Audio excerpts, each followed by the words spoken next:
रहे हैं साधना हम, शक्ति गुरुवर आप देना, देखना हम गिर न पाए, देखना हम गिर न पाए, बीच में ही थाम लेना, कर रहे हैं साधना हम, शक्ति गुरुवर आप देना, देखना हम गिर न पाए, देखना हम गिर न पाए, बीच में ही थाम लेना, कर रहे हैं साधना हम।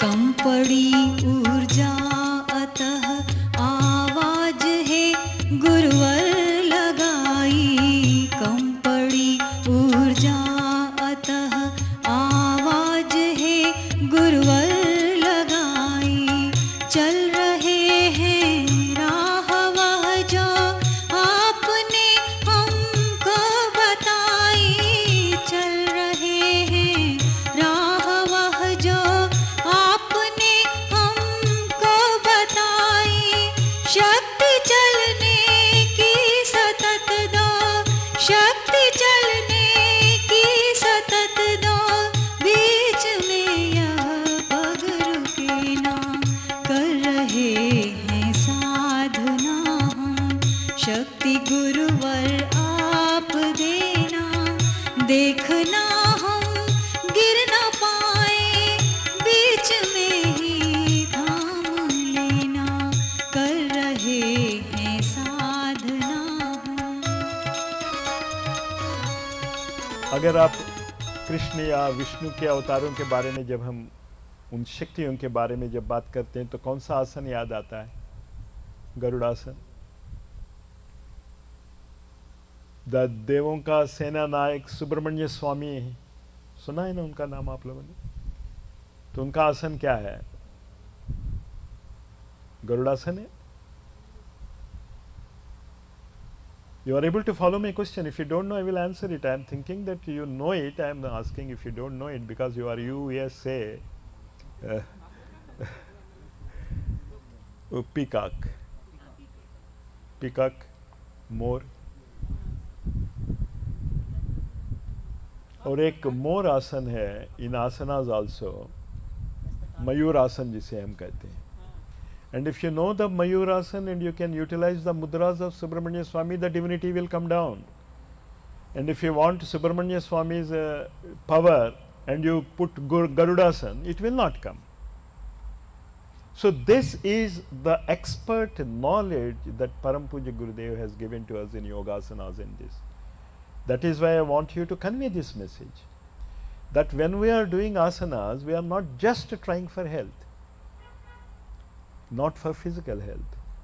We are also trying for an emotional health and a mental health.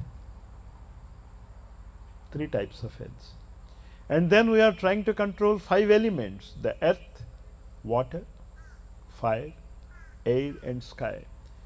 So these 3 healths and then these 5 elements are the Ashtayogis, are the Ashtasiddhis.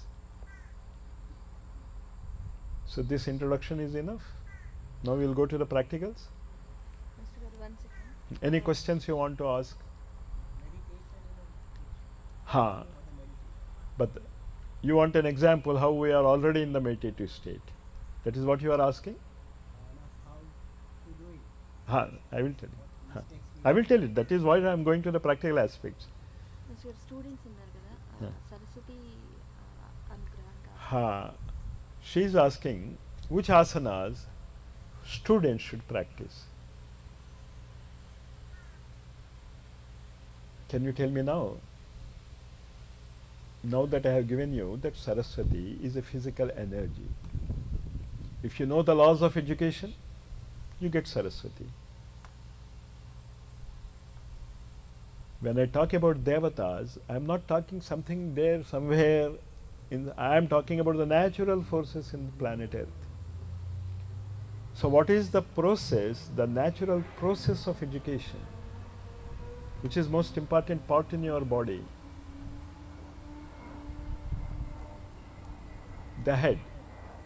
Your ears must be perfect, your eyes must be perfect, your ability to speak must be perfect, and ability to smell. Smell means vidya ka gandh, vidya ka sugandh. So all asanas which help the development of this is important. And most important asana of Saraswati is Hamsa, Hamsa Vahini. And what is the ability of Hamsa? Nira, Kshira, Vivek. तो जो विद्या सीखता है उसको समझ में आना चाहिए कि हमारा सब्जेक्ट क्या है, दूसरा सब्जेक्ट क्या है. तो उसका सब्जेक्ट के बारे में ये सब इंद्रियों को उपयोग करेगा, जो उसका सब्जेक्ट नहीं उसको छोड़ देगा. करता ही है ना. अगर वो नहीं करेगा तो गुरु करा देगा उससे कि नहीं नहीं ये तुम्हारा सब्जेक्ट नहीं, तुम इसको पढ़ो, इसमें हम तुम्हारा इम्तहान करेंगे. तो हंस का वाहन, एक हंस वाहन आसन भी है, मयूर आसन से थोड़ा कम डिफिकल्ट. आपने कभी सुना हंस आसन? हंसासन एक आसन है, वो ऑलमोस्ट मयूर आसन है, लेकिन मयूर आसन में सारा भार जो है हथेलियों पे आता है. हंस आसन पे पैर जमीन पे रहते हैं, पैर नहीं ऊपर उठाते. कभी देख लेना किताब को.